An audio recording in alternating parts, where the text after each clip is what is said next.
Ah, ay! Oh, gimana sih ya? Kenapa itu?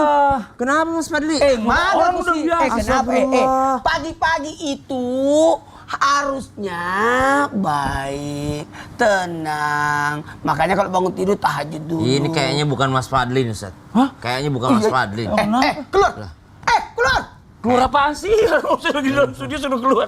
Apaan sih? Saya bukannya kesetan, nggak kesurupan, enggak. Apaan? Tapi teriak-teriak gitu. Ada teman saya nih, janji bayar utang, mundur lagi.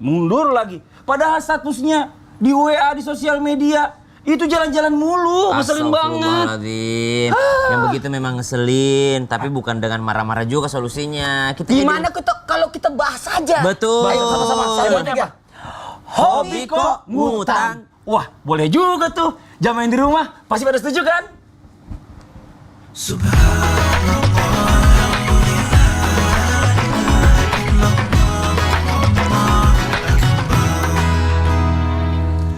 A'udzubillahiminasyaitonirrajim. Bismillahirrahmanirrahim.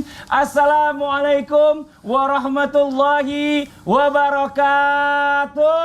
Waalaikumsalam warahmatullahi wabarakatuh. Jamaah, oh jamaah. Alhamdulillah. Alhamdulillahirabbil alamin. Allahumma sholli ala sayyidina Muhammad wa ala ali sayyidina Muhammad. Jamaah Islam Tinda yang dirahmati Allah, gimana kabarnya hari ini? Sehat semuanya? Alhamdulillah. Mudah-mudahan selalu diberikan kelimpahan rezeki, kesehatan, dan juga kebaikan dalam kehidupannya. Amin amin ya rabbal alamin. Nah, buat jamaah Islam Tinda yang ada di rumah ya, yang namanya hutang ini bukan hal yang sepele sebenarnya. Memang diperbolehkan, tapi kalau orang yang menyepelekannya bahayanya apa? Karena hutang ini dibawa mati dan juga merupakan salah satu dosa besar. Nah, hari ini kita mau bahas sama guru-guru kita. Yang namanya hutang ini ya, kalau kita nggak mampu bayar ini bagaimana? Apakah ada jalan keluarnya? Wah, hari ini kita bahas saja ya. Tema yang luar biasa adalah hobi kok ngutang. Wah, ini dia nih. Nah, inilah permasalahan yang sering terjadi. Bener. Karena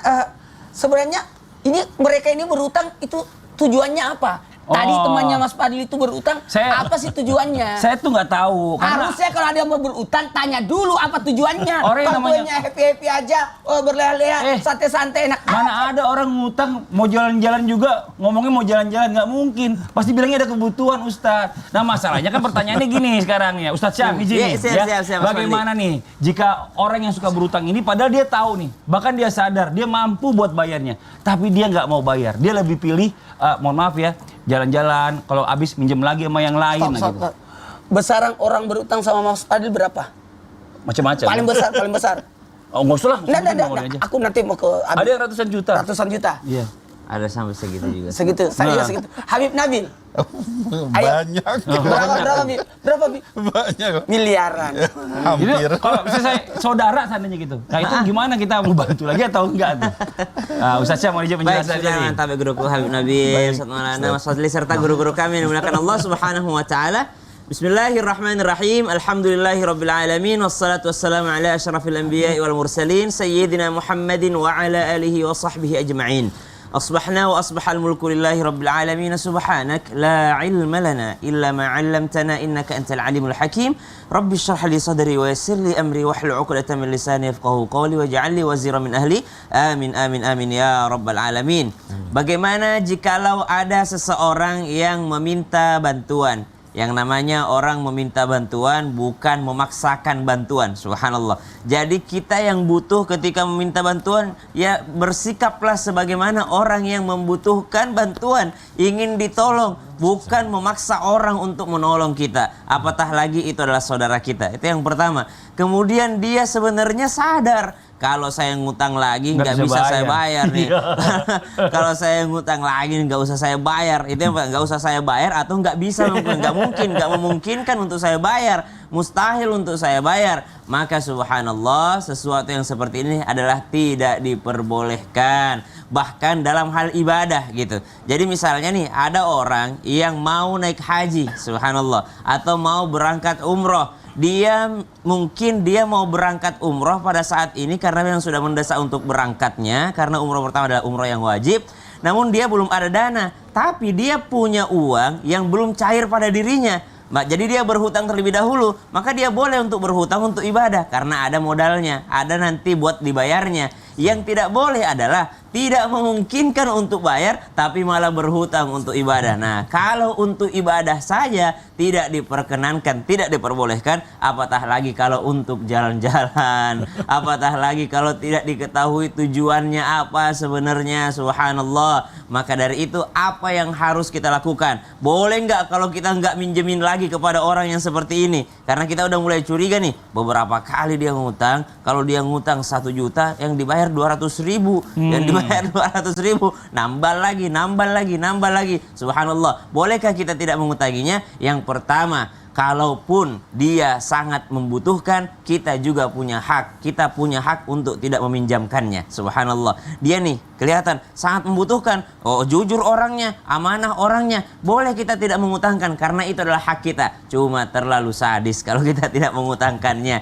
Lalu yang kedua, kalau ada orang yang berhutang, lalu kita tidak mau mengutangkannya, boleh nggak? Boleh. Tapi kita jelaskan alasannya apa. Kenapa tidak mau mengutangkan? Saya tidak mau mengutangkan. Lebih baik saya bantu daripada saya mengutangkan. Bantu gimana? Kalau saya bantu saya ikhlas saya. Tapi kalau ngutang saya tidak bisa sesuai dengan nominal tersebut karena saya tahu engkau tidak akan bayar seperti itu, subhanallah. Kemudian yang ketiga, ketika terjadi hutang piutang, asas dasarnya adalah tolong menolong. Bukan hanya yang memberi hutang yang menolong, tapi yang berhutang pun tolonglah orang yang kita hutangi. Kenapa maksudnya? Karena ternyata siapa tahu orang tersebut pada saat ngutangin ada duit, tapi pada hari tertentu sebenarnya dia tidak punya apa-apa lagi. Maka segeralah untuk membayar kalau memang sudah ada kemampuan. Kalau tidak ada kemampuan, minta maaflah atau minta ridho lah atau mintalah waktu tambahan. Dan inilah yang diatur di dalam agama kita tentang masalah hutang piutang, tidak boleh ada yang terzalimi. Wallahu ta'ala a'lam. Masya Allah. Jadi emang kalau emang nggak bisa buat bayar, jangan ngutang. Ya Iya, gitu ya. Itu atau bahaya. minta maaf deh. Seandainya memang ada kebutuhan, lebih baik minta daripada ngutang.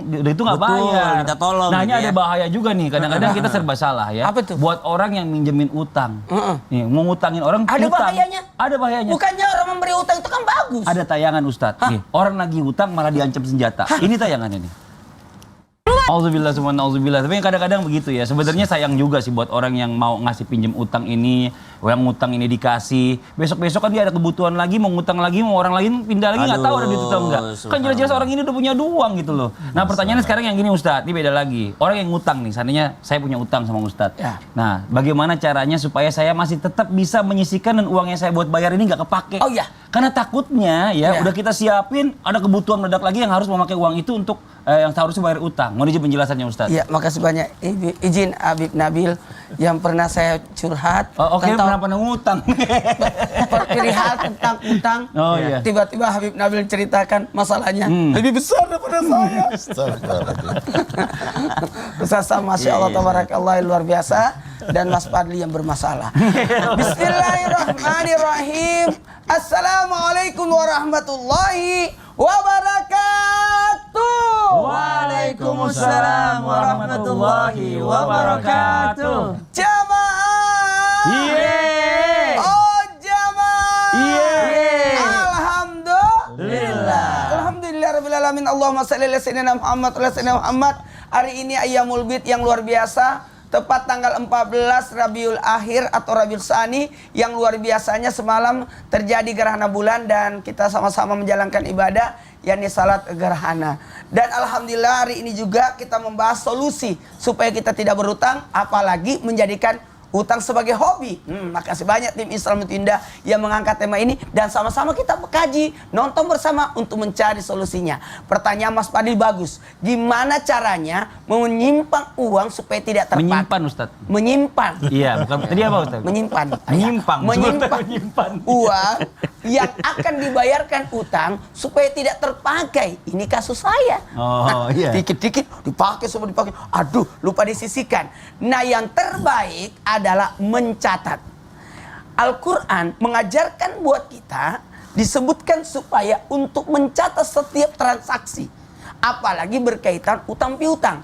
Mencatat lalu menargetkan untuk kapan dibayarkan. Lalu kalau bisa mengadakan konsultasi bersama pemilik utang. Ingat, ini yang skala prioritas, ini kapan ini bayar, kapan. Minta izin, karena kapan kita menggunakan ataupun menyimpan uang yang dalam artian untuk membayar utang lalu kita gunakan, maka setiap amalannya, pahalanya diambil oleh orang pemberi utang. Kemudian yang kedua, maaf. Harta yang tersimpan, lalu dia punya hutang, maka hartanya tidak akan berkah. Itu harus dicamkan. Tidak akan berkah harta yang tersimpan selama dia masih punya utang. Jadi harusnya membuat catatan. Kemudian yang kedua, mencarikan solusi pekerjaan tambahan kalau memang pekerjaan yang sekarang dia lakukan itu tidak bisa memenuhi atau menutupi hutang. Maka bukan menambah hutang, tapi mencari kerjaan baru, solusi yang baru untuk bisa menutupi hutang. Dan yang paling terpenting, yang ketiga, menutup celah-celah yang menyebabkan bisanya terpakainya uang yang tersimpan. Sekali lagi, makanya ada skala prioritas atau primer, sekunder, lalu tambahan ataupun kemewahan. Ini yang harus dicamkan. Maka paling terbaik, catat utang, catat kebutuhan, catat tambahan. Ini tidak digunakan, tapi yang kita ambil adalah ini yang kebutuhan, lalu dikawinkan atau dipertemukan dengan utang tersebut. Ini yang skala prioritas, ini mungkin bisa dikurangi sedikit supaya bisa bayar utang. Lalu minta solusi sama pemilik utang agar supaya diselesaikan secara bertahap. Kalau langsung dibayar mungkin susah, tapi untuk bertahap kemungkinan iya. Dan itu yang terbaik, jadi tidak menambah, tapi setiap hari mengurangi. Masya Allah. Teori emang lebih gampang daripada praktek ya. Nggak duduk dulu dong. Duduk dulu. Apa maksudnya ini? Orang panjang lebar Minumnya. tausiah dikatain gitu. Panjang lebar saya jelaskan. Dipatahin. Terus Anda mematahkan atas apa yang saya sudah jelaskan. Saya cuma ngomong teori itu lebih mudah daripada praktek. Bapak kan juga ngerasain, maksud saya gitu. Ya kan? Kepake mulu. Ada jamaah. Yeay. Masya Allah nih. Ustaz, Yang harusnya setahun selesai, jadinya 4 tahun. iya makanya. Tapi ini Masya Allah bicara masalah tentang Oh utang. iya, astagfirullahaladzim. Karena Benar. begini, sebenarnya kita kan pernah dengar gali lubang dulu tutup lubang. Oh itu musik lagu dong berarti itu. Ya, Gali karena lubang, ada orang tutup lubang gitu. untuk membayar utangnya, dia Nah. pinjam lagi utang, menggebuat lagi utang baru untuk bayar utang ini lagi. Nah, ini kan bicara masalah tempo nih Bib, kadang-kadang Bib. Ini izin juga nih Bib nih. Boleh nggak kita menstrategikan pada saat kita harus bayar utang ternyata uangnya belum ada. Jadi saya punya utang Ustaz Syam contoh nih ya. Hanya 100.000. Kenapa tidak berutang kepada saya? Kenapa harus Ustaz Syam? dulu. Saya ngutang sama Ustaz Syam. Ke saya 100.000. dong. Saya kan belum bisa bayar. Ya. Ustaz Maulana tolong pinjem dong 100.000 gitu. Saya ngutang lagi sama Ustaz Maulana buat bayar Ustaz Syam. Bisa kan gini caranya? Apa? Mas Padi punya utang sama Ustaz Syam. Saya bayarinnya, nanti kau bayar sama saya. Itu dia begitu. Iya sebenarnya. Ya Allah muter-muter. Boleh nggak Bib kayak gitu Bib? Izin nih Bib. Jadi nambelnya pakai ngutang lagi gitu Bib utangnya. Berarti utangmu 2 kali dong. Enggak Utang sama saya. Dia udah lunas. Kan Bapak bayarin. Berarti 20 utang sama saya. Ya? Oh enggak. Izin Ustaz Maulana. Gitu ya Izin jadi Ustaz debat. Syam. Jadi Masya Allah, ya luar biasa. Semangat sekali di soal hutang. Bismillahirrahmanirrahim. Assalamualaikum warahmatullahi wabarakatuh. Waalaikumsalam warahmatullahi wabarakatuh. Alhamdulillah wassalatu wassalamu ala sayyidina Rasulillah wa ala alihi wa sahbihi wa mawalah. Jadi para pemirsa yang dimuliakan Allah, tadi Ustaz Syam, Ustaz Maulana sudah menjelaskan panjang lebar ya tentang kaitan dengan contoh-contoh ya terkait hutang. Saya ingin menyampaikan sebenarnya fikih hutang itu bagaimana di dalam fikih ya. Jadi di dalam fikih itu ada disebut al-uqud al-iqtisadiyah atau akad-akad dalam ekonomi gitu ya. Dan pada dasarnya akad dalam ekonomi dalam Islam itu ada 2 macam. Ya, ini mohon diperhatikan oleh kita semua. Yang pertama, para ulama menyatakan yang disebut dengan al-uqud at-tabarru gitu ya. Jadi akad-akad yang sifatnya itu adalah sosial. Hadirin wal hadirat, anak-anakku sekalian, saya ingin sampaikan bahwa di dalam Islam itu al-halal bayyin wal haram bayyin. Jadi halal dengan haram itu jelas, nggak boleh salah akad jadi haram gitu ya. Nah, akad yang sifatnya sosial dalam Islam itu contohnya adalah hibah gitu ya. Contohnya lagi hadiah dan contohnya lagi adalah al-qard atau hutang ya. Dan dalam Islam kalau dalam akad yang sifatnya tabarruk atau sosial itu tidak boleh ngambil keuntungan. Nah, contoh misalnya ini Mas Fadli misalnya punya rumahnya di Jalan Tendean dekat sama Trans TV. Amin, amin. Nah kemudian terus Mas Fadli bilang sama Ustadz Maulana, Ustadz Maulana saya mau kasihkan rumahnya buat Ustadz Maulana, misalnya begitu kan. Tapi dengan syarat nanti tiap bulan dikontrakin kita bagi 2, itu nggak boleh dalam Islam. Ya. Jadi kita kalau hibah, hadiah. Gitu ya. Nggak bisa dicampur gitu. Nggak bisa dicampur begitu, salah kalau dicampur.